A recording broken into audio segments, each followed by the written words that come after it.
Hello students, today we'll be continuing chapter number 1 of history for standard 10 student. The name of the chapter is The Rise of Nationalism in Europe.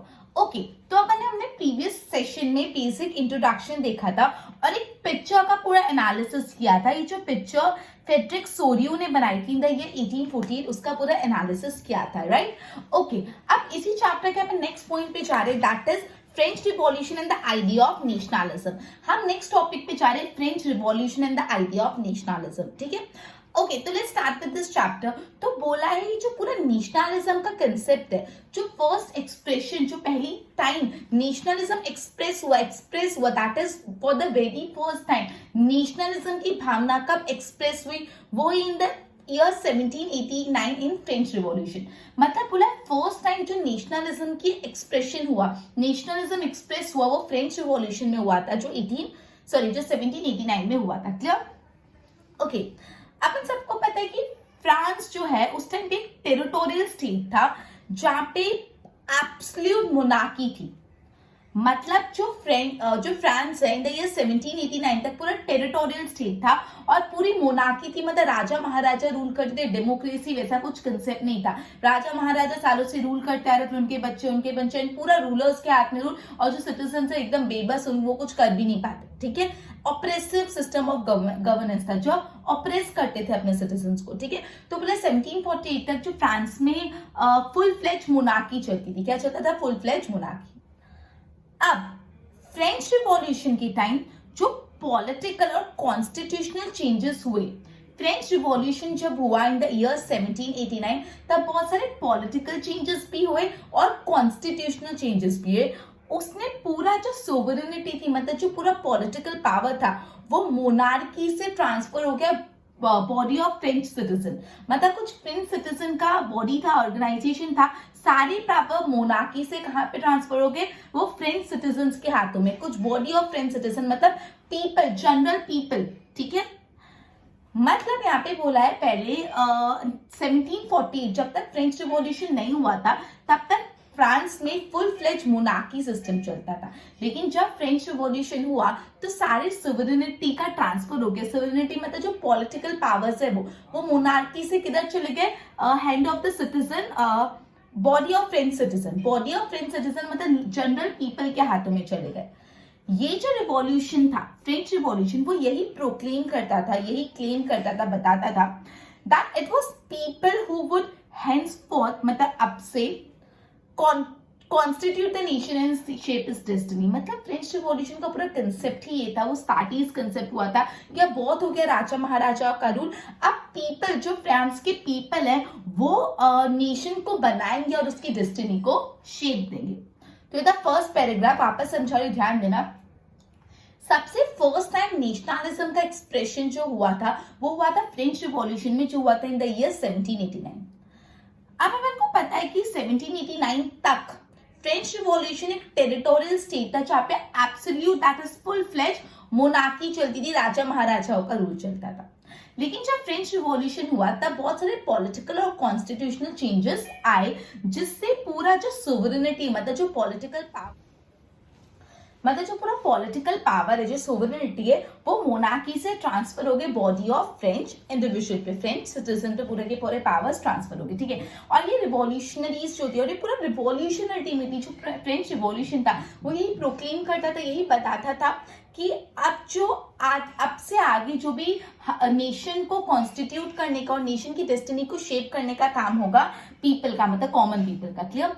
उसके बाद from the very beginning जब से French revolution चालू हुआ था तो French जो revolutionaries थे, मतलब जो ये रिवॉल्यूशन करते थे, रिवॉल्यूशनरीज जिसको हम बोलते हैं, introduce various measures and practice that could create a sense of collective identity among French people. मतलब जब से फ्रेंच रिवॉल्यूशन चालू हुआ तब से फ्रेंच रिवॉल्यूशनरीज हमेशा कुछ ना कुछ ऐसे मेजर्स या कुछ ना कुछ ऐसी प्रैक्टिसेस इंट्रोड्यूस करते थे जिससे कलेक्टिव आइडेंटिटी स्टैब्लिश हो. मतलब कि सारे सिटीजन्स एक है, कलेक्टिव है, कलेक्टिव आइडेंटिटी स्टैब्लिश कर सके, भेदभाव, इनइक्वालिटीज नहीं हो. ठीक है, तो जब से फ्रेंच रिवॉल्यूशन चालू हुआ, फ्रेंच रिवॉल्यूशनरी कंटिन्यूसली अलग अलग मेजर्स और अलग अलग प्रैक्टिसेस लगा रहे थे, जिससे क्या अलग अलग मेजर्स और प्रैक्टिसेस लगा रहे थे जिससे कलेक्टिव आइडेंटिटी एस्टैब्लिश हो जाए, जिससे क्या हो जाए collective identity among the French people की सारे पीपल कलेक्टिवली एक साथ एक कॉमन आइडेंटिटी पे रहे। उस टाइम ला पेट्रिया एंड ला सिटियन का कंसेप्ट भी इंट्रोड्यूस हुआ था। ला पेट्रिया मतलब द फादरलैंड एंड ला सिटियन मतलब द सिटीजन। और ये जो दो कंसेप्ट थे वो किस चीज पे फोकस करते थे, वो किस चीज पे एम्फोसिस करते थे, the notion of United community enjoying equal rights under a constitution.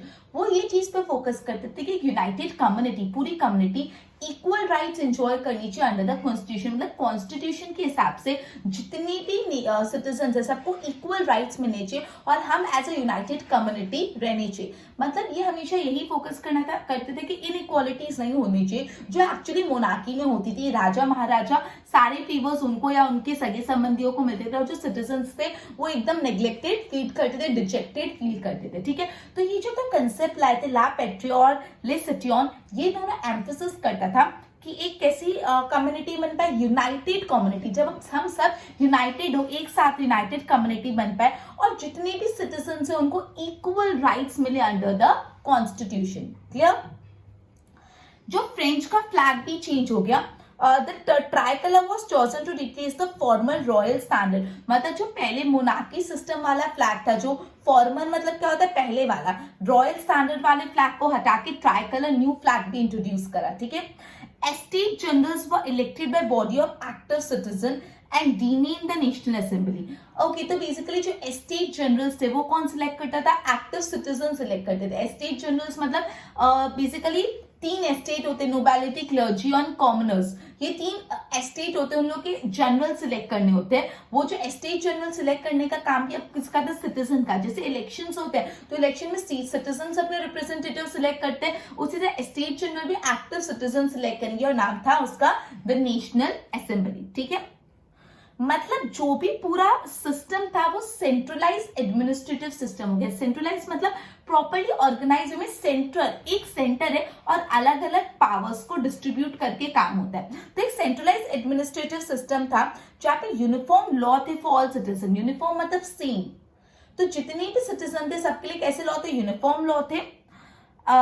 ठीक है, फिर जो internal custom duties and dues वो abolish and uniform system of weights and measurement वो इंट्रोड्यूस। मतलब जो इंटरनल अंदर कस्टम ड्यूटी के अलग अलग चार्जेस थे वो हटा दिए थे और पूरा वेट्स और मेजरमेंट का यूनिफॉर्म सिस्टम एस्टैब्लिश हो गया था।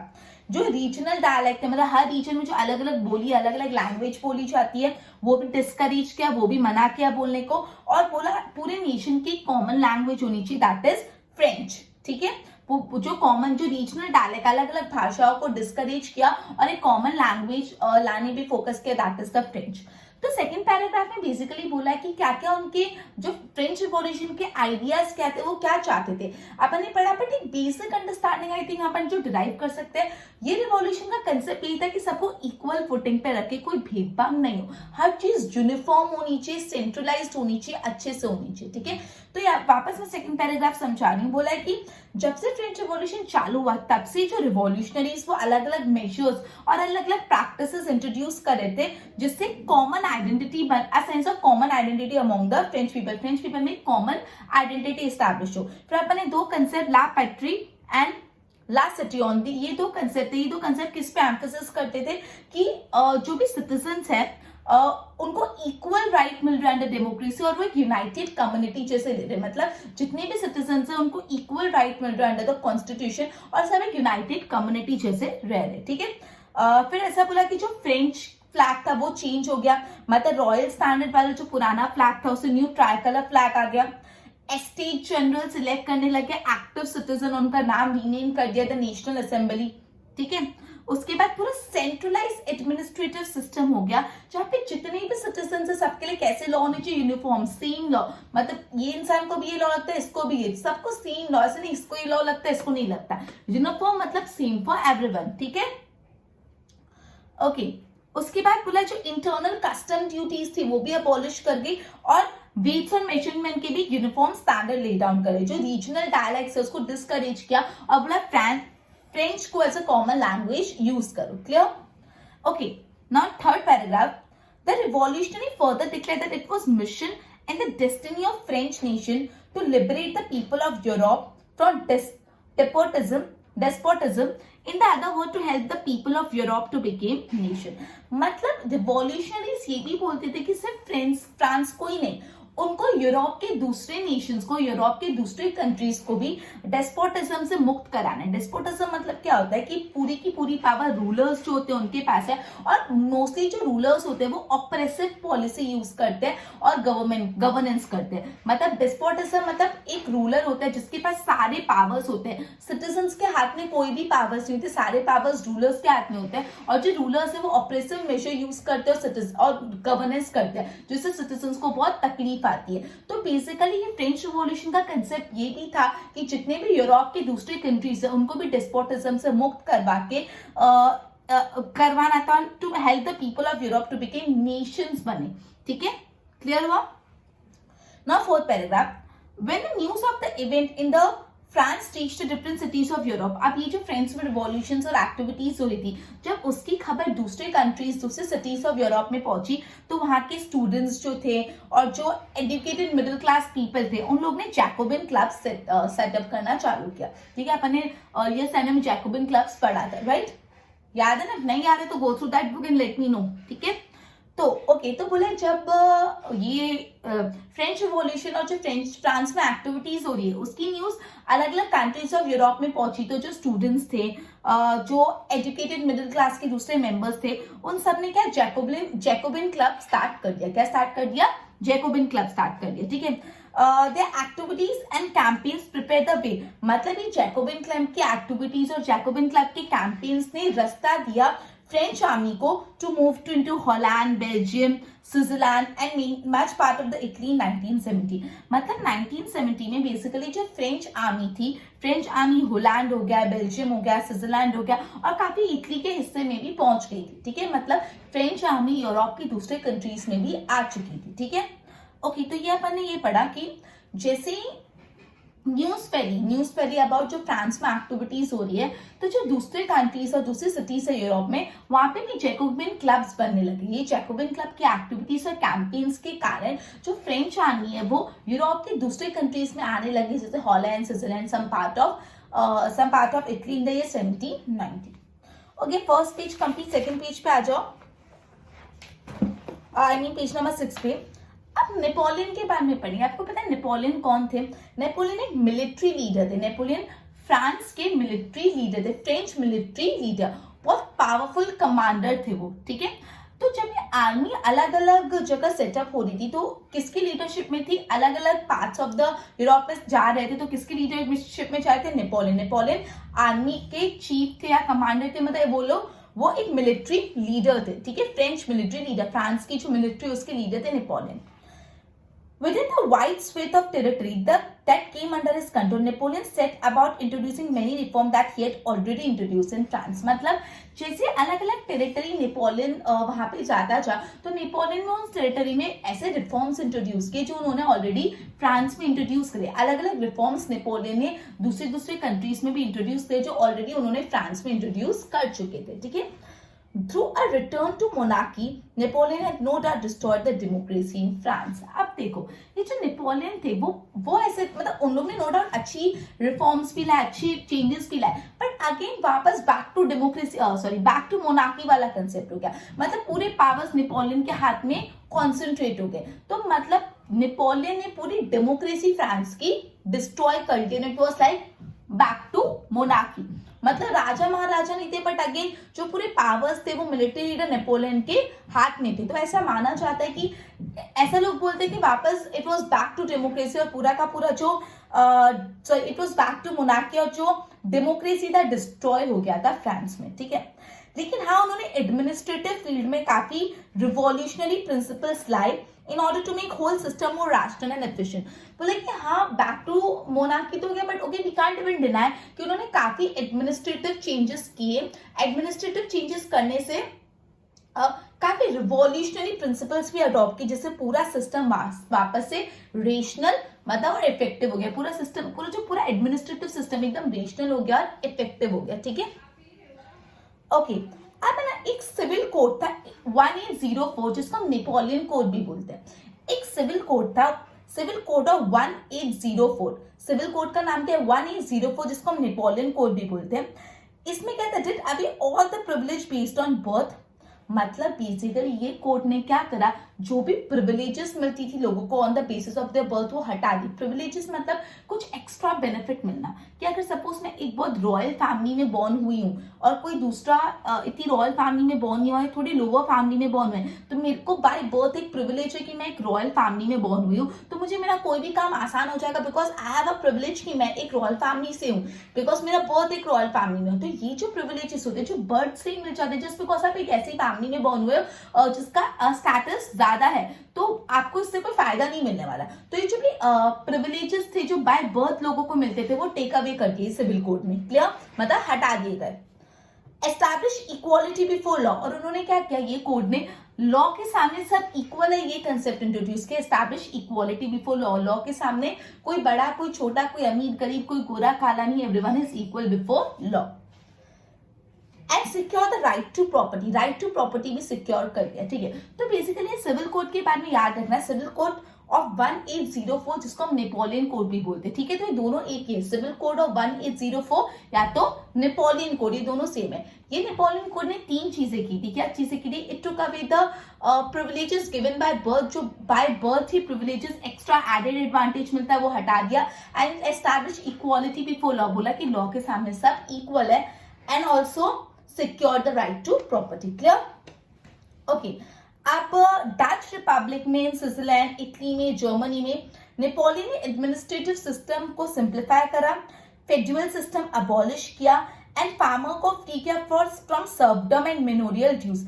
अब सर्वडम और मेनोरियल ड्यूज ऐसा होता है कि मेनोरियल ड्यूज में ऐसा होता है कि आपका जो लैंडलॉर्ड है, आप उसकी लैंड यूज कर रहे हो तो उसके लिए आपको कुछ उसको चार्जेस पे करने पड़ते हैं, इसको मेनोरियल ड्यूज बोलते हैं। और सर्वडम भी ऐसा ही होता है कि आपकी जो मतलब एज अ सर्व करना है आपको अपने मालिक को, अपने लैंडलॉर्ड को, और कुछ पेमेंट करना होता है, आप हमेशा उनके गुलाम होते हो, यू कैन से, ठीक है। वो उनके विल से हर चीज आपसे करवा सकते हैं। बहुत डिटेलिंग में नहीं जाए, सर्वडम और मेनोरियल ड्यू मतलब जो फार्मर्स होते थे उनको अपने लैंडलॉर्ड को सर्व करना होता था, चार्जेस पे करने होते थे, वो एकदम सर्वेंट्स जैसे होते थे उनके सामने। तो ये कंसेप्ट भी नेपोलियन ने अबॉलिश करवाया।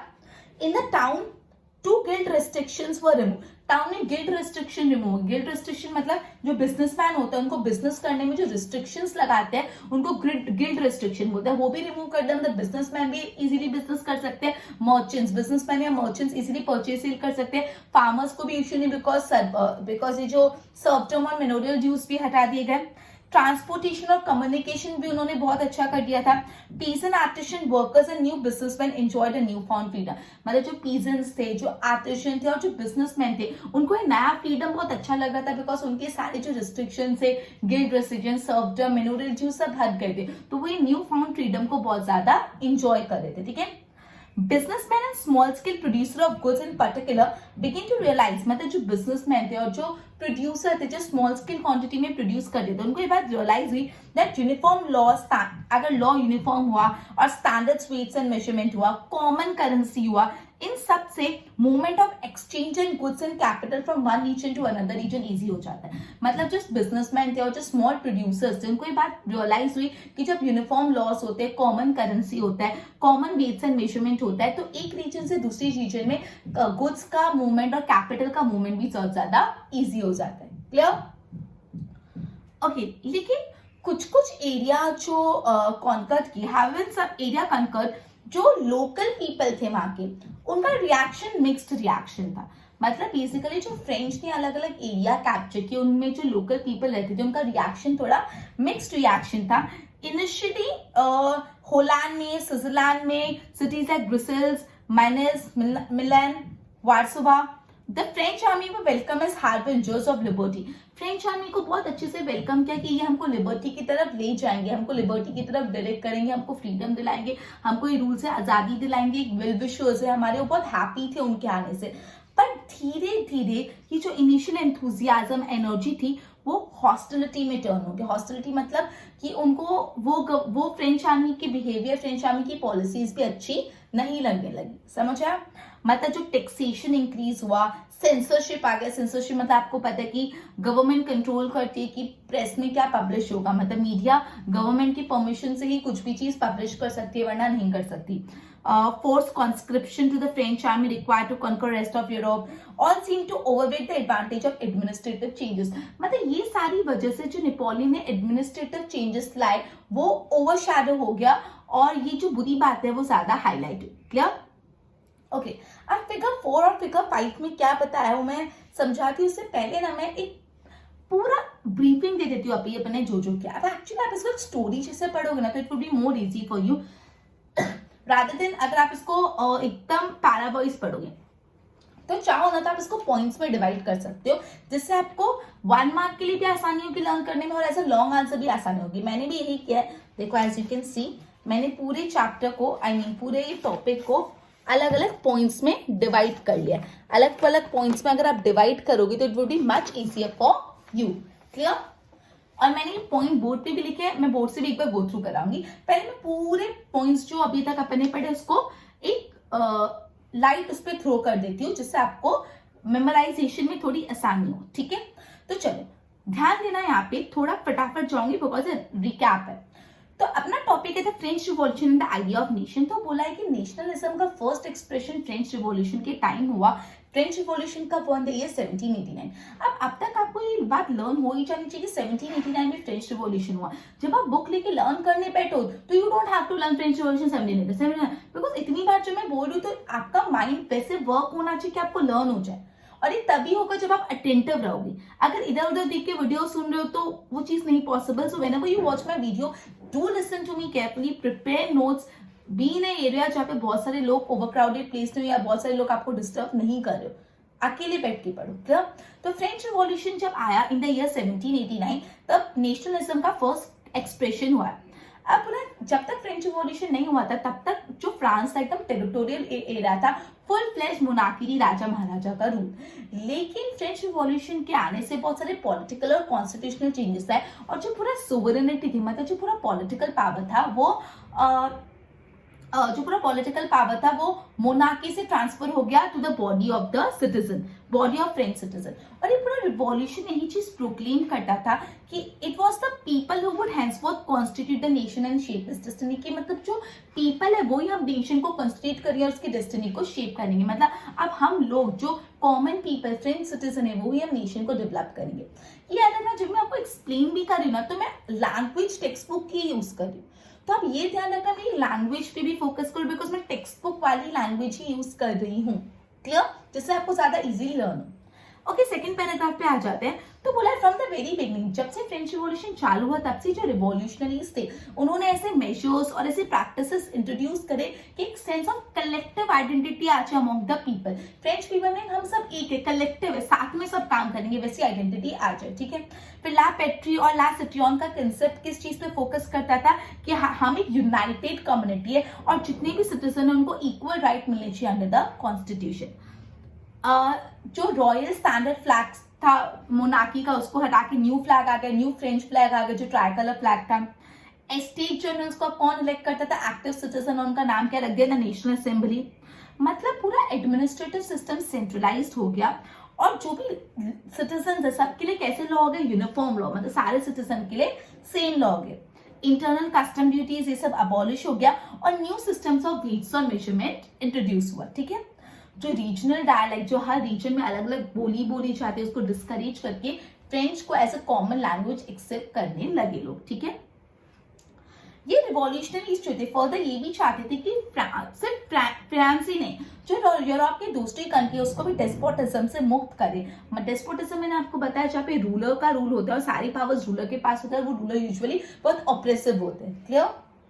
ओके, अब जैसे ये फ्रेंच में जो एक्टिविटी फ्रांस में चली थी वो न्यूज दूसरी कंट्रीज ऑफ यूरोप में पहुंची तो वहां के सिटीजन और मिडिल क्लास एजुकेटेड पीपल ने जैकोबिन क्लब्स बनाने चालू किए और ये जैकोबिन क्लब के एक्टिविटीज और कैंपेन से फ्रेंच आर्मी यूरोप के अलग अलग एरिया में एंटर की, जैसे Holland, Belgium, Switzerland and much of Italy in the year 1780। Clear? उसके बाद जैसे फ्रेंच आर्मी की बात है तो नेपोलियन की बात है। नेपोलियन कौन थे? फ्रेंच आर्मी के मिलिट्री लीडर थे। ओके, फ्रेंच आर्मी ने अलग अलग रीजन जो उन्होंने कैप्चर किए, जो जहाँ पे वो गए वहां पे अलग अलग रिफॉर्म्स इंट्रोड्यूस किए जो ऑलरेडी उन्होंने फ्रांस में कर चुके थे। ठीक है, अब बोला ये जो पूरा सिस्टम था ना, ऐसा फील हुआ कि it is back to monarchy. पूरा जो डेमोक्रेसी था वापस डिस्ट्रॉय हो गया। नो डाउट कोई रूलर नहीं था, मतलब कोई राजा महाराज नहीं थे, पर जो नेपोलियन थे उन्होंने, या जो फ्रेंच आर्मी थी उन्होंने इतनी पावर्स अपने हाथों में रख दी थी कि अगेन वही फीलिंग आ रही थी कि इट इज अ मोनार्की। ठीक है, बट नो डाउट उन्होंने काफी एडमिनिस्ट्रेटिव चेंजेस इंट्रोड्यूस करे। जस्ट अ मिनट, हाँ, एडमिनिस्ट्रेटिव फील्ड में काफी रिवॉल्यूशनरी प्रिंसिपल्स लाए जिससे उनका पूरा सिस्टम बहुत रेशनल और इफेक्टिव हो गया। जिसे उन्होंने एक सिविल कोड लाया था, सिविल कोड ऑफ 1804, जिसको नेपोलियन कोड भी बोलते हैं। जिसमें 3 चीज थी, to take away the privileges based on the birth, जो बर्थ से प्रिविलेजेस मिलते हैं वो हटा दो, equality before law and to secure right to property. फिर कुछ एरिया में इटली, जर्मनी, स्विट्जरलैंड, उसमें सर्वडम और मेनोरियल ड्यूज जो फार्मर्स को लागू पड़ते थे वो हटा दिया। जो टाउन्स में मर्चेंट्स के लिए गिल्ड रेस्ट्रिक्शंस थे वो हटा दिए। ट्रांसपोर्ट कम्युनिकेशन अच्छा हो गया। इन सबसे जो पीसेंट्स थे, आर्टिशंस थे, न्यू बिजनेसमैन थे, वो नए फ्रीडम को, न्यूली एक्वायर्ड फ्रीडम को बहुत इंजॉय करते हैं। इवन बिजनेसमैन और जो प्रोड्यूसर जो स्मॉल स्केल प्रोडक्शन करें उनको भी ये बात रियलाइज होगी कि अगर कॉमन वेट्स एंड मेजरमेंट होगा, यूनिफॉर्म लॉस होंगे, यूनिफॉर्म नेशनल करेंसी होगी, तो इससे जो exchange of goods and capital from one region to another region ज्यादा इजी हो जाए। अब बेसिकली जो रीजन्स में फ्रेंच आर्मी ने अपना रूल एस्टैब्लिश किया और कैप्चर किया, वहाँ के जो लोकल पीपल है उनका मिक्स्ड रिस्पॉन्स था। ठीक है, स्टार्टिंग में काफी जगह जैसे स्विट्जरलैंड, होलैंड, ब्रिसेल, वार्सोवा, इन जगह जब फ्रेंच आर्मी आई तो वो हार्बिंजर ऑफ लिबर्टी मानी जाती थी कि अभी हमको लिबर्टी की तरफ डायरेक्ट करेंगे। लेकिन धीरे धीरे जो इनिशियल उत्साह था, एंथुजियाज्म हॉस्टिलिटी में कन्वर्ट हो गया। मतलब उनको ये रूल नहीं अच्छा लगा, फ्रेंच आर्मी का प्रिंसिपल्स, पॉलिसीज नहीं अच्छी लगने लगी, बिकॉज उन्होंने टैक्सेशन इंक्रीज कर लिया था, सेंसरशिप कर लिया था, force conscription into French army to conquer rest of Europe, की बाकी सारे यूरोप में फ्रेंच आर्मी में जबरदस्ती डालते थे कि सारे यूरोप को कैप्चर करना है। और ये सारी चीजें ने जो एडमिनिस्ट्रेटिव चेंजेस के एडवांटेज थे उसको ओवरवेट कर लिया। मतलब ये जो उनकी पॉलिसीज थी वो इतनी बुरी थी या इतनी एक्सेप्टेबल नहीं थी कि जो उन्होंने अच्छी चीजें चाहिए वो ओवरवेट हो गई। क्लियर? ओके, अब फिगर 4 और फिगर 5 में आपको समझा रही हूँ, प्लीज थोड़ा ध्यान देना। Just a minute.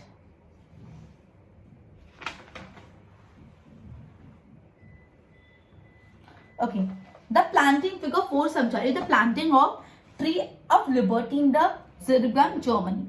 तो the subject of this colour print by German painter, ये कलर प्रिंट किसने करी है? जर्मन पेंटर जिसका नाम है Karl Kaspar Fritz. Karl Kaspar Fritz, ठीक है। Is the occupation of the town of Zirgan by the French army, मतलब फ्रेंच आर्मी ने पूरे टाउन को ऑक्यूपाई करके रखा। अब वो लोग कैसा उनके साथ बिहेवियर करे, देखो। French soldier recognise by the blue, white and red uniform. यहाँ पे फ्रेंच आर्मी के फ्रेंच सोल्जर्स है जिनकी यूनिफॉर्म कैसे ब्लू, व्हाइट और रेड यूनिफॉर्म से आप उनको पहचान सकते हो। Have been portrayed as oppressors, वो ऑपरेसिव सिस्टम फॉलो करे, ऑपरेसिव है। ऐसे सीज द पीजन्स काट, देखो लेफ्ट साइड पे आपको दिख रहा है पीजन, जो फार्मर की काट है वो उन्होंने जब्त कर दी, लेफ्ट साइड पे दिखेगा। Harass some young women, young womens को परेशान कर रहे हैं, वो सेंटर में एकदम फोरग्राउंड में दिखेगा।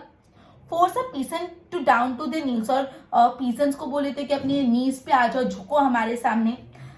Okay, the plague affix to the tree of liberty carries a German inscription which in translation read, मतलब यहाँ पे जो एक ट्री पे ऐसा कुछ पेपर है उसमें लिखा है, उसका ट्रांसलेशन है, जर्मन इंस्क्रिप्शन है, उसका ट्रांसलेशन दिया है, take the freedom and equality from us and the model of humanity. तो मतलब ये एक सरकाजम है, एक टॉन्ट है, ये एक सरकास्टिक रेफरेंस है, because claim of the French as being liberators who oppress monarchy in the territory they enter. मतलब बेसिकली वो लिबरेटर्स माने जाते थे कि वो हमको फ्रीडम दिलाएंगे, ऑपरेशन कम करेंगे, बट अल्टीमेटली तो हमको और ऑपरेस करें। मतलब ये सरकास्टिकली लिखा था, take away freedom, take freedom and equality from us the model of humanity. बोला जो आप बोले थे हम लोगों को फ्रीडम देंगे, इक्वालिटी देंगे, ले लो हमसे सारा, लेकिन हमको ये ऑपरेशन बर्दाश्त नहीं हो रहा। ठीक है, तो picture basically Karl Kaspar Fritz ने बनाई गई है, जिसमें फ्रेंच आर्मी का बिहेवियर बताया।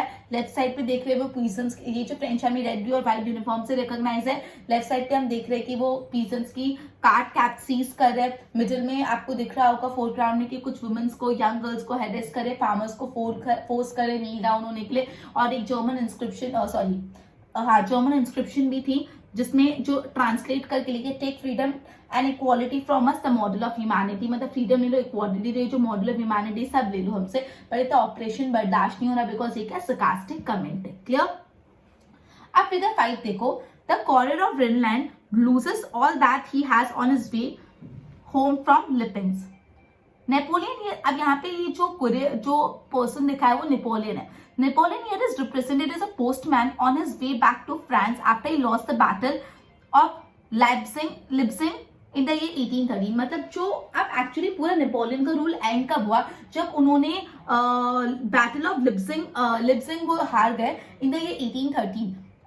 मतलब ऐसा रिप्रेजेंट किया कि नेपोलियन पोस्टमैन है जो वॉर हारने के बाद वापस अपने घर फ्रेंच जा रहे हैं, और ईच लेटर ड्रॉप्ड और base bag bears the name of territory और लॉस। और देखो उनकी बैग से अलग अलग पेपर्स गिर रहे, अलग अलग लेटर्स गिरे, और जो भी लेटर गिर रहे हर लेटर में जो जो रीजन वो हार किया उसका नाम लिखा हुआ है। तो इस तरह से ये चीज रिप्रेजेंट की है। वापस समझा रही हूँ क्या बोला है कि जो पिक्चर में मैन दिख रहे हैं वो नेपोलियन एज अ पोस्टमैन बताया है, और वो जो battle of Leipzig in the year 1813 हारने के बाद वापस अपने घर रवाना हो रहे, फ्रांस रवाना हो रहे, और उनके बैग से हर जो लेटर ड्रॉप कर रहे उसमें उस टेरिटरी का नाम है जो वो हार के आए हैं। क्लियर। ओके, तो ये पूरा अपना आज का टॉपिक था, जो था French revolution and the idea of nationalism. आपके चैप्टर्स बहुत लेंगे तो आप समझोगे अच्छे से तो ही स्कोर कर पाओगे, तो प्लीज बी अटेंटिव। ठीक है। ओके, मैं एक बार बोर्ड पे मैंने ना ये जैसे पॉइंट वाइज कुछ एक्सप्लेन किया, मैं बोर्ड से एक बार गो थ्रू करा लेती हूँ जिससे आपको ज्यादा अंडरस्टैंडिंग हो जाए। ठीक है, बोर्ड पे ध्यान दो। French revolution and the idea of nationalism. देखो नेशनलिज्म का कंसेप्ट 1789 में आया। 1789 तक फ्रेंच क्या थे, फुल फ्लेज्ड मोनार्की थे। फिर ट्रांसफर ऑफ सोवरेनिटी, मतलब जो पॉलिटिकल पावर है from monarchy to French citizen के पास चले गए। पीपल बोलते थे, पीपल ऐसा माना जाता था पीपल ही अब नेशन कॉन्स्टिट्यूट करेंगे और उसकी डेस्टिनी शेप करेंगे। सेंस ऑफ कलेक्टिव आइडेंटिटी, मतलब मैंने आपको बताया था कि फ्रेंच रिवॉल्यूशनरी हमेशा से प्रिंसिपल्स लाते थे जिससे कलेक्टिव आइडेंटिटी लाए। फिर ला पैट्री और लेट सिटीजन का प्रिंसिपल भी अपन ने पढ़ा। फिर न्यू फ्रेंच फ्लैग आया, ट्राई कलर फ्लैग आया। फिर एस्टेट जनरल्स को बॉडी ऑफ एक्टिव सिटीजन ने इलेक्ट किया। सेंट्रलाइज एडमिनिस्ट्रेटिव सिस्टम हो गया जहाँ पे यूनिफॉर्म लॉस अप्लाई हो गए फॉर एवरीवन। फिर जो इंटरनल कस्टम ड्यूटी रिमूव होगी, मैं इसको कट किया और बोला कि यूनिफॉर्म सिस्टम आ गया, uniform system of weights and measurements आ गया। ओके, फ्रेंच को as a common language accept करने लगे, रीजनल डायलेक्ट को डिस्करेज करने लगे। ठीक है। फिर उनका ये भी मकसद था जो दूसरे पीपल ऑफ यूरोप उनको डेपोटिज्म से लिबरेट करे। जैकोबिन क्लब बने, फ्रेंच आर्मी होलैंड बेल्जियम में एंटर हुई। नेपोलियन ने काफी रिफॉर्म्स इंट्रोड्यूस करे यूरोप के अलग पार्ट में। नेपोलियन ने फ्रांस में डेमोक्रेसी डिस्ट्रॉय करी, बट येस कुछ एडमिनिस्ट्रेटिव फील्ड्स में भी रिवॉल्यूशनरी प्रिंसिपल लाए। फिर सिविल कोड अपने पढ़ा 1804 नेपोलियन कोड, वो भी इंपॉर्टेंट था। फिर उन्होंने सर्वडम और मोनोरियल ड्यूज से फ्री करवाया, गिल्ड रिस्ट्रिक्शन हटाए, ट्रांसपोर्टेशन कम्युनिकेशन अच्छा किया। पीस एंड आर्टिशंस को अपना न्यू फाउंड फ्रीडम बहुत अच्छा लग रहा। और फिर अपन ने ये पढ़ा कि बाकी जो बिजनेसमैन उनको भी लगा common weights and measurement, common currency, common law से जो movement and exchange of goods and capital from one region to other region easy होगा। जो लोकल पीपल थे उनके रिएक्शन मिक्स थे। पहले जिनको हार्बिंगर्स ऑफ लिबर्टी माना जाता था, और वो चीज अभी वो जो इनिशियल एंथुजियाज्म वो होस्टिलिटी में कन्वर्ट हो गया। जो इंक्रीज टैक्सेशन, टेक्सटाइल सेंसरशिप, इन सब ने एडमिनिस्ट्रेटिव चेंजेस के जो एडवांटेजेस को ओवरवेट कर लिया। राइट। ओके, तो ये अपना French revolution and idea of nationalism एक बार गो थ्रू कर लो, लर्न करने में ईजी रहेगा ये पॉइंट से। ओके, एक्चुअली सिर्फ लिखना आपको इतना नहीं लिखना तो पूरा, बट लर्न करने में ये 25 पॉइंट्स में आपका पूरा टॉपिक कंप्लीट हो जाएगा। ठीक है। नेक्स्ट टॉपिक में आगे चैप्टर करेंगे। Till then good bye.